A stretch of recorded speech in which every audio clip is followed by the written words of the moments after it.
E vamos acompanhar agora a entrevista coletiva do técnico Felipe Luiz após essa vitória sensacional para cima do Atlético Mineiro. Gabigol marcando 2 vezes. Felipe Luiz puxou a rédea do Gabriel Barbosa e logo em seguida ali, segundos depois, o Gabigol foi lá e marcou o seu primeiro gol no jogo e o segundo gol do Flamengo. Felipe Luiz ficou muito bravo com o Gabigol. Felipe Luiz muito tenso no jogo, ali cobrando os jogadores, e ele falou com detalhes sobre tudo que foi preparado, sobre Gabigol, sobre realmente ali a cobrança Gabriel Barbosa, o que ele espera de Gabigol. Olha, vamos acompanhar a entrevista do Felipe Luiz a partir de agora. Deixei aqui completaça para vocês, acompanha aí, olha só o que ele falou. Um grande jogo do Flamengo, um grande jogo do Atlético Mineiro, são duas grandes equipes que se enfrentaram e fizemos um primeiro tempo magnífico, mas foi muito difícil, um jogo muito difícil. Sabíamos que ia ser um jogo muito difícil, muito complicado, não é à toa que estamos enfrentando um finalista da Libertadores e que ia ser assim, mas fiquei feliz com o que eu vi hoje no campo e obviamente que para o jogo de volta, para mim, é como se fosse 0-0, é a mesma coisa, mas eu estou muito feliz pelo que eu vi hoje dos meus jogadores e principalmente, como você falou, da nação, que já é chover no molhado, né?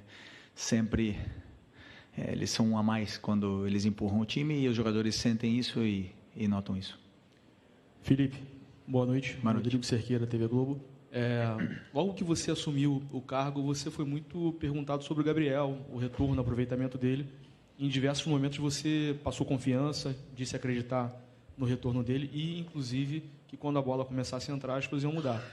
Os gols voltaram a aparecer, ele voltou a ser decisivo numa final, que acho que a torcida espera bastante. Eu queria que você fizesse uma avaliação desse momento que ele vive agora e nesse momento dele já retornando a fazer os gols e principalmente gols decisivos.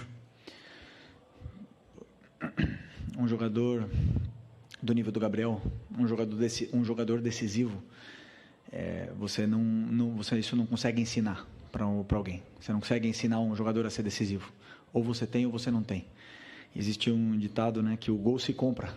E eu concordo muito com isso. E o Gabriel tem gol.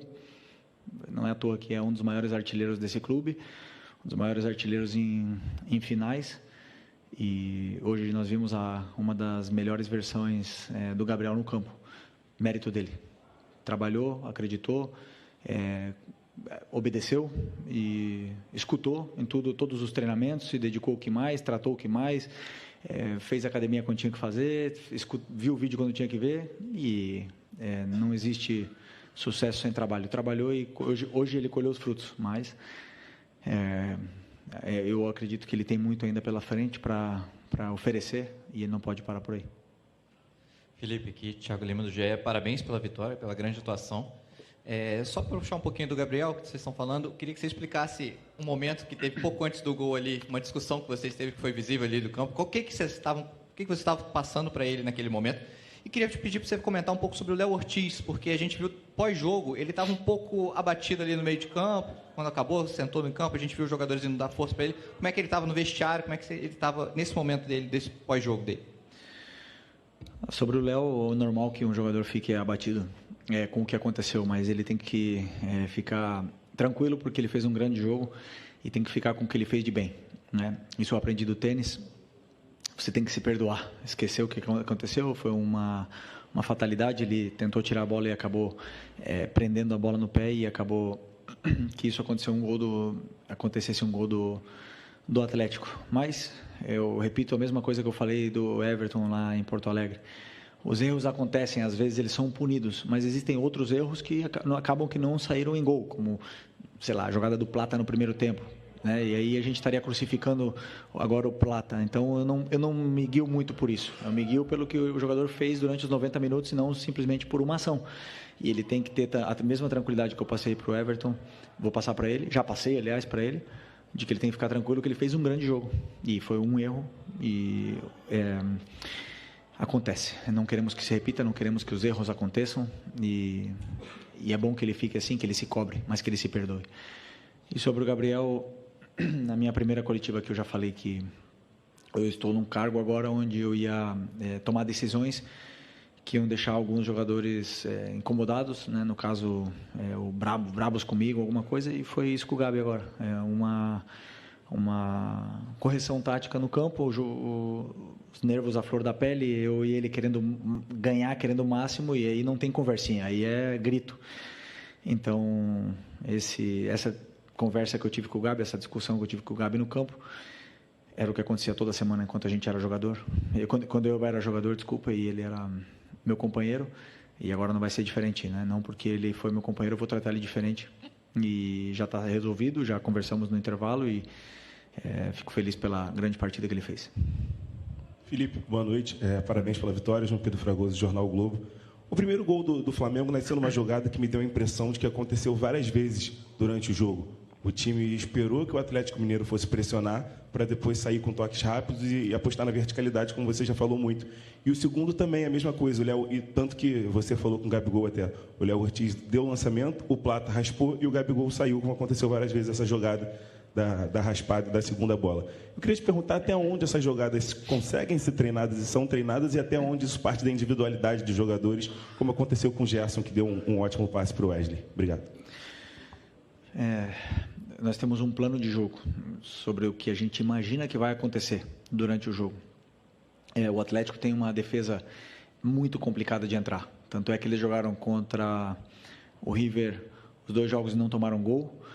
É um time que toma pouco gol e sabemos que não ia ser fácil porque é uma defesa praticamente homem a homem, mano a mano.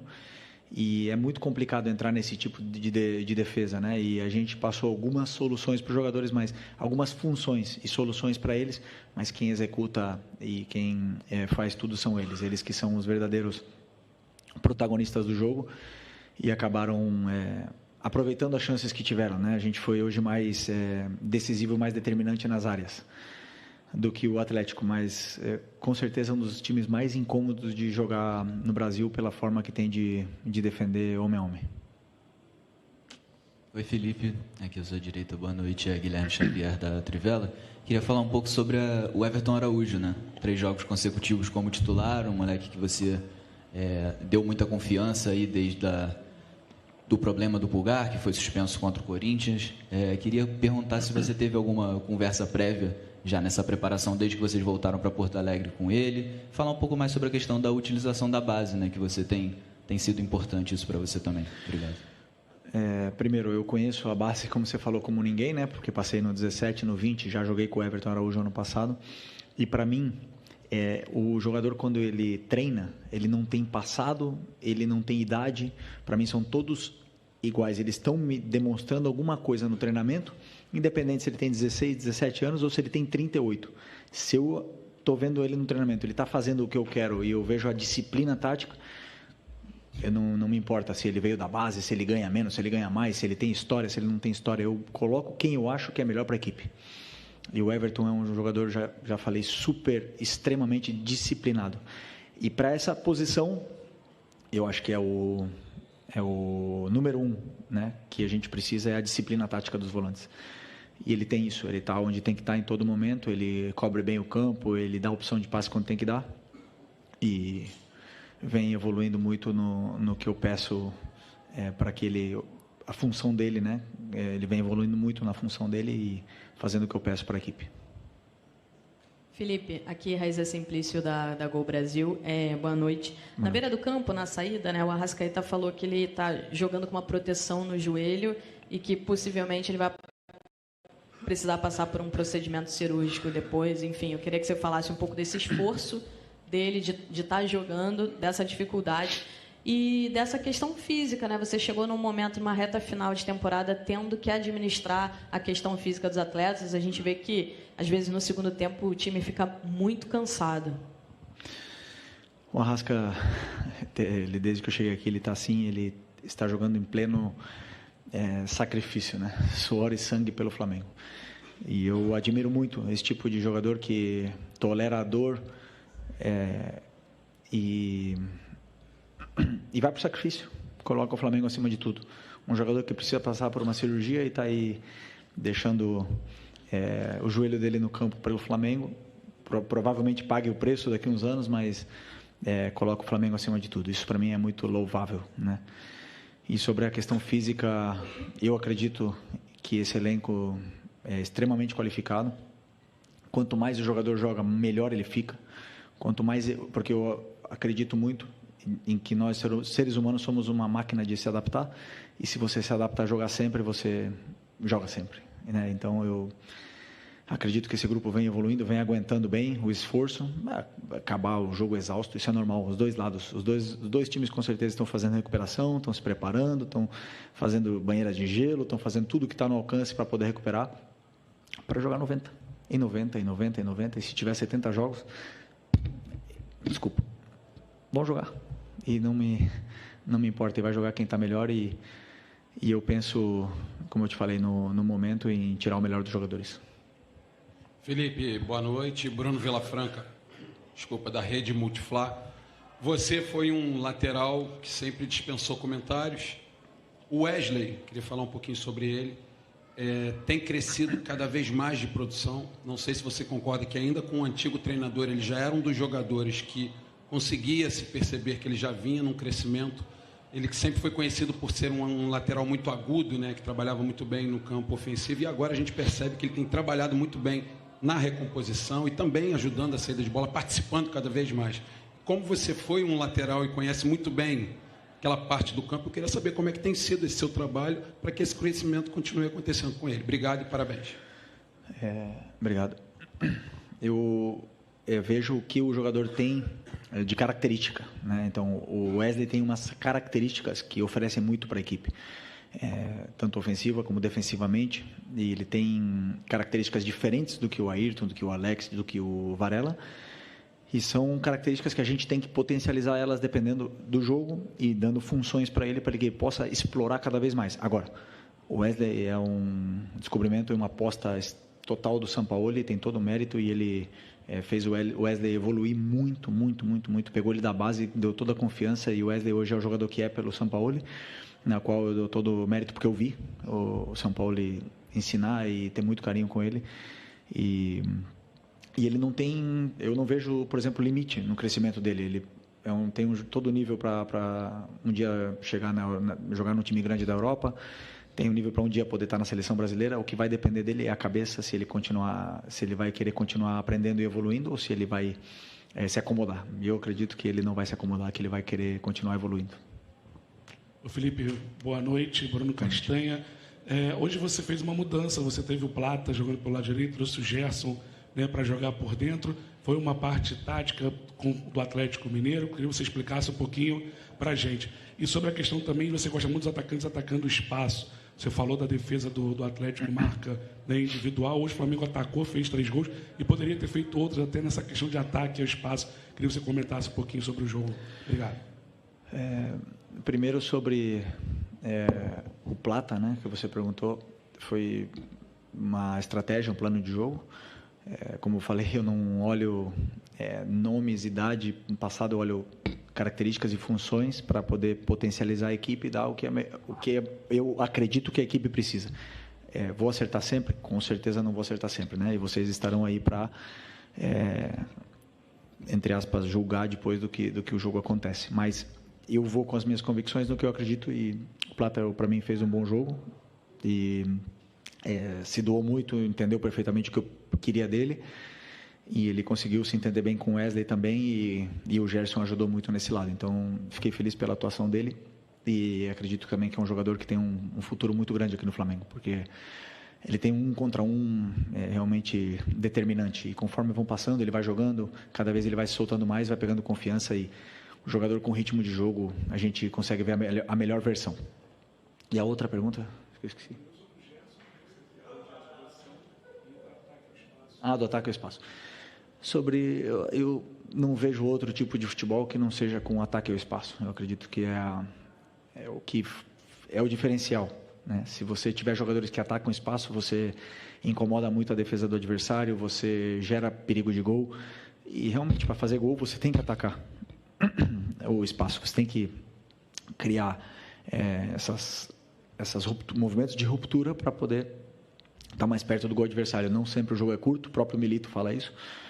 o adversário vai te dizer como você tem que jogar, né? Se um adversário defende em bloco baixo, você obviamente que não tem espaço para romper, mas se um adversário te pressiona, você tem que ter jogadores que sabem atacar bem o espaço. Felipe, Marcos Coelho, Super Rádio Tupi, aqui atrás. Boa noite. Boa noite. Até voltar nesse tema que foi até um dos primeiros da coletiva e que consideramos nesse momento ressaltar. Fazia muito tempo que todos nós do lado de cá não repercutíamos um pós-jogo tendo o Gabigol como protagonista por causa do desempenho dele e pelo resultado apresentado. É algo que você estava totalmente acostumado quando você era atleta e ele vivia aquela fase dele, principalmente entre 2019 e 2022. Mas fazia um tempo que isso não acontecia. E para muita gente que veio hoje ao Maracanã, incluindo torcedores, é como se fosse uma espécie de um reforço. Um jogador que estava ali, mas que ao mesmo tempo não estava conseguindo entregar o que todo mundo sabe, o potencial dele, principalmente em jogos decisivos. Queria que você falasse, em cima disso, a importância de você ter, entre aspas, de volta, até porque ele sempre esteve aqui, mas de volta por ser decisivo em um jogo grande, no momento mais crucial da temporada, que é a hora de você, quem sabe, confirmar um título que vai, de certa forma, terminar um ano com uma conquista que ficou na trave no ano passado, outras conquistas que não vieram recentemente, e essa chance de você ter esse protagonismo no Gabigol, fazendo o Flamengo retomar o caminho dos títulos. Calma, ainda faltam 90 minutos. Estamos muito longe do título ainda. Com toda a humildade do mundo, posso te garantir isso. Sempre tenho o máximo respeito ao futebol. Futebol, temos que entender o momento e respeitá-lo, né? Então, vocês podem até falar que está perto, para mim está muito longe. Mas, bom, sobre o Gabi, dizer que já falei em outras entrevistas, todas as coletivas que eu dou aqui, eu sempre tenho uma pergunta do Gabi, por que eu coloco, por que eu não coloco. O Gabi é 9. Ele é o 9 disponível do time hoje para essa final. É um jogador que tem gol, que sabe fazer gol. E, como eu repito, como eu falei, eu acredito que o gol não se ensina. Eu acredito nisso. Até que me provem o contrário. O gol se compra. E o Gabi tem gol. Então, claro que eu vou insistir na recuperação de um jogador, que ninguém esquece como se joga futebol, na recuperação de um jogador, para que ele possa nos oferecer para a equipe o que a equipe não está tendo com a lesão do Pedro, que são gols. E o time tem que criar chances para que ele possa fazer gol e aí poder ver a melhor versão do Gabi. Mas o mérito é todo dele, como eu falei. Ele trabalhou, se esforçou, escutou, aprendeu, lutou e hoje viu a recompensa. Foram muitos jogos que ele não viu a recompensa e isso frustra, mas eu não vou deixar de... Eu vou repetir também o que eu falei na outra coletiva. Enquanto um jogador está comigo, eu nunca vou desistir dele. Seja ele quem for. Seja ele esteja vaiado, cobrado, criticado. Eu não vou desistir desse jogador. Eu vou tentar recuperá-lo sempre, porque por algo ele está aqui no Flamengo. Então, é a mesma coisa do que eu falo do Gabi, eu falo para os outros. Felipe, boa noite. Fernanda Pisotti, da Rádio Band News FM. Antes do jogo da volta, vocês têm um Cruzeiro pela frente no meio de semana. E eu queria saber como você está pensando esse planejamento para esse jogo no meio de semana e se vocês vão ficar em BH, se volta para o Rio, como é que você está pensando? Se vai poupar jogadores para esse jogo também contra o Cruzeiro? O que você está pensando? Estou pensando em jantar. Primeira coisa. Caramba. Nem almocei. Já falei, como eu falei na outra, não temos grupo para poupar.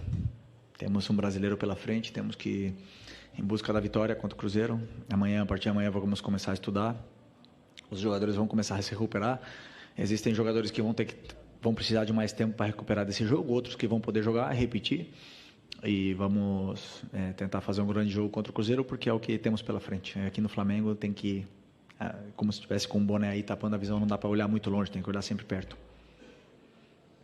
Boa noite, Felipe. Boa Vinícius, noite. canal Vini Rubro Negro.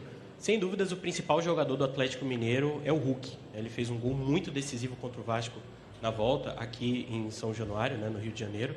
E hoje ele não deu um chute no gol do Flamengo. Ele finalizou, mas nenhum no gol do Flamengo. Queria saber se houve algum tipo de plano individual para parar o Hulk como principal jogador e qual o seu grau de satisfação com a defesa do Flamengo hoje. O Hulk realmente é um jogador determinante, um jogador perigoso, decisivo, e claro que temos que ter todo o cuidado com ele, como com o Paulinho, por exemplo, que é um jogador diferente, né? A defesa hoje, para mim, esteve, principalmente no primeiro tempo, esplêndida, com coragem, adiantando bem as linhas, e no segundo tempo nós acabamos cedendo alguns metros, né, na nossa última linha para talvez proteger um pouco mais o espaço, e acabamos dando um pouco mais de tempo e espaço para os jogadores do Atlético. E aí é onde o time acabou indo um pouquinho para trás, acabou sofrendo, não conseguimos sair mais, e no final tivemos que acabar defendendo o resultado, né? Então, por conta de que estamos enfrentando uma grande equipe, de que, como eu repito, né, finalista da Libertadores, um time que tem um grande técnico, um dos times que melhor joga futebol do Brasil, e nunca foi fácil, nunca vai ser fácil. E pode ter certeza que esses jogadores determinantes não é fácil de anulá-los, mas vamos tentar ter que fazer um jogo da mesma forma em Belo Horizonte para poder vencer. É isso. Aqui Felipe, boa noite. Marcos Martinho, do canal da QSRN. Queria te perguntar sobre uma dinâmica ofensiva do Flamengo hoje. Para perceber alguns momentos, especialmente no primeiro tempo, o Flamengo acumulando alguns jogadores em cima da linha defensiva do Atlético. E aí, quando quebrava a primeira pressão, o Flamengo tinha muita vantagem pela questão numérica, né, encarando a linha defensiva deles de frente. Queria te perguntar a importância dessa movimentação e desse posicionamento na criação do Flamengo hoje, e até sobre o Gerson também, nessa importância de quebrar essa primeira pressão do Galo e poder explorar o entre linhas, enfrentando a linha defensiva deles, inclusive que aconteceu no primeiro gol. Pois é, o Gerson, como eu imaginei que o Atlético vinha defendendo mano a mano, homem a homem, eu imaginei que o Gerson, como é um jogador que perde pouca bola, que sustenta bem no meio campo, que ele, por uma vantagem qualitativa, ele nos tira da pressão, então eu imaginei que ele pudesse ajudar um pouco mais ali, um pouco mais atrás. Que não é um jogo um tanto de toque de bola, né? É um jogo de eliminação, então o Gerson eu acredito que ele possa nos ajudar mais ali, e em função da altura dos jogadores, isso vai determinar muito como acaba a pressão, como a gente acabou de pressionar, como eles estão fisicamente, aonde eles conseguem chegar, porque como o Atlético individualiza esses jogadores como o Arrascaeta, como o Gabi, como o Michael, então a altura deles vai determinar também a altura da linha do Atlético, e acaba ficando um time um pouco mais espaçado, né? Então, como eu falei, é muito complicado entrar nessa defesa, é muito difícil entrar na defesa do Atlético, e o River tentou inúmeras vezes e não conseguiu, então um time realmente difícil, e ainda mais com as trocas depois, um time que melhorou muito. Professor, última. Beleza. Oi, Felipe. Parabéns pela vitória. David Sharp, do Antenados na Jogada. Uma coisa que me chamou bastante a atenção foi quando você falou que para vocês pode estar perto, mas para mim está muito longe ainda.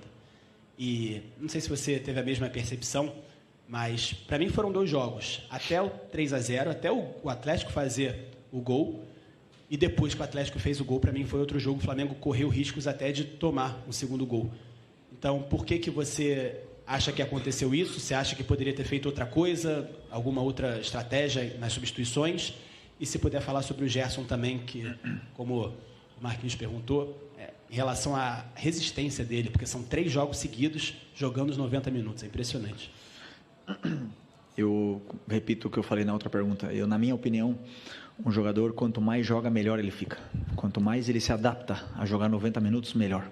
E o Gerson jogou a temporada inteira, então ele está com ritmo, ele está fresco, a bola não escapa do pé dele, ele tem o tempo, ele tem o controle da situação em todo momento, porque ele vem muito rodado, né? Então, sempre que a gente avalia um jogador, temos que olhar se ele tem minutos consecutivos, do jeito que o Gerson, ou se ele não tem tantos minutos. E o Gerson, fisicamente, ele é um portento, ele aguenta, ele pode até acabar esgotado, mas ele parece que ele está cansado, e na próxima jogada ele dá um pique de 50 metros e realmente não te demonstra isso, né? Então, é um privilegiado do jeito, né?